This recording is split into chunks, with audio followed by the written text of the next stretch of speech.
मैनपुरी पहुंचे उत्तर प्रदेश के कैबिनेट मंत्री जयवीर सिंह ने पुलिस लाइन रोड स्थित ट्रांजिट हॉस्टल में जन सुनवाई कर जनता की समस्याएं सुनी। उन्होंने संबंधित अधिकारियों को निर्देश दिए कि हर समस्या का तुरंत समाधान सुनिश्चित किया जाए। मंत्री ने कांग्रेस, बसपा और कांसीराम आंदोलन को लेकर भी अपनी राय रखी और विपक्ष पर गंभीर आरोप उन्होंने लगाए। साथ ही उन्होंने एनसीईआरटी मुद्दे, चुनाव आयोग के नोटिस और वैश्विक ऊर्जा संकट पर विस्तार से अपने विचार व्यक्त किए। आइए सुनते हैं कि कैबिनेट मंत्री जयवीर सिंह ने इस दौरान क्या बयान उन्होंने दिया।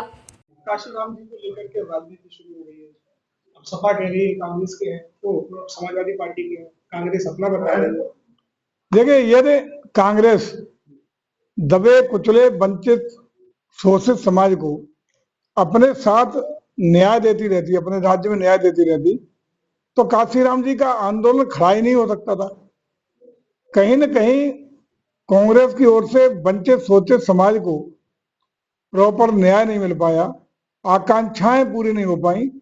उसी के परिणाम स्वरूप तमाम वो पार्टियों के साथ साथ बहुजन समाज पार्टी और वामसेफ के रूप में काशीराम जी के अगुवाई में दलित आंदोलन का उदय हुआ। इसके लिए मुझे लगता है कांग्रेस को पूरे देश से क्षमा याचना करनी चाहिए।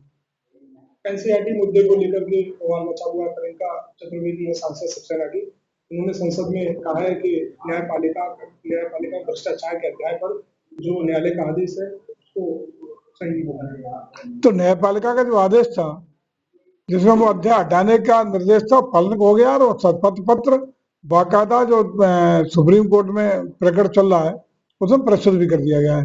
तो न्यायपालिका और सरकार के बीच में विपक्ष को चिंता करने की जरूरत नहीं है। जो भी न्यायालय का आदेश आता है उसका परिपालन हमारी सरकार पूर्णता के साथ करती है।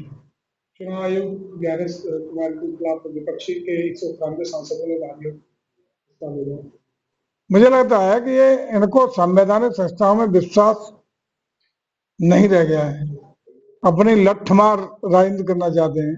उसी का परिणाम है। कतिपय कांग्रेस के कुछ सांसद अभी भी लोकसभा के सदन से इस पूरी कार्रवाई के लिए वंचित हैं, निष्कासित हैं, निलंबित हैं। और अभी भी वो लगा एक अभी लोकसभा अध्यक्ष के खिलाफ भी एक प्रस्ताव अविश्वास का लेके आए थे, अभी 2 दिन पहले ही वो खारिज हुआ है। नया सकूपा छोड़ने के लिए, केवल ध्यान आकर्षण के लिए, चर्चा में बने रहने के लिए नया वो भारत के मुख्य चुनाव आयुक्त के खिलाफ अविश्वास प्रस्ताव लेके आए हैं। लेकिन परिणाम क्या होगा, गिरना है, उसकी कोई तवज्जो नहीं होनी है, ये सब विपक्ष को ही पता है और पूरा देश जानता है। लेकिन उन्हें तो इस तरह का कोई विपक्ष को विषय चाहिए ताकि वो चर्चा में बने रहे। आप जैसे पत्रकार चर्चा करते रहे, आप कर रहे हैं। मैं नहीं जैसा कि ईरान और इजराइल में युद्ध चल रहा है, उसको लेकर गैस की और पेट्रोल की बहुत किल्लत देखी जा रही है। कोई किल्लत नहीं है, कोई किल्लत नहीं है।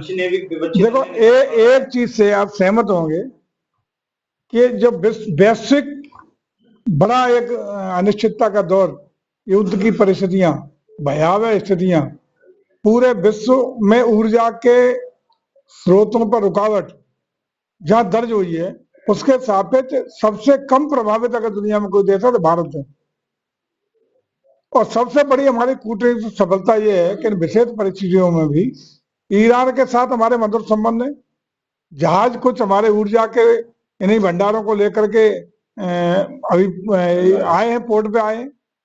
आज भी आपने देखा होगा, कल ईरान के साथ सहमति बनी है कि हमारे जहाजों को वो उस मार्ग से निकलने का अनुमति देने के लिए सहमत हुआ है। अन्य जो वैकल्पिक रूप से ऊर्जा के भंडार और स्रोत हैं, उनसे भी विभिन्न देशों से हम लोगों की, चाहे गैस की बात हो, विभिन्न पेट्रोलियम प्रोडक्ट की बात हो, सबके आयात के लिए विभिन्न देशों से समझौते पाइपलाइन में या हो चुके हैं। किसी भी दिशा में न गैस की और अन्य ऊर्जा स्रोतों की कमी है और न होने दी जाएगी। सरकार पूरी तरह प्रतिबद्धता के साथ सजग है, संवेदनशील है और जनता के हितों की चिंता कर रहे हैं। हाँ, इतना जरूर है कि कतिपय वो लोग जो कालाबाजारी करना चाहते हैं, अवैध रूप से उस पर मुनाफाखोरी करना चाहते हैं, ऐसे लोगों के लिए भी भारत सरकार द्वारा आवश्यक वस्तु अधिनियम को प्रभावी करते हुए कठोर कार्रवाई का निर्णय लिया गया है।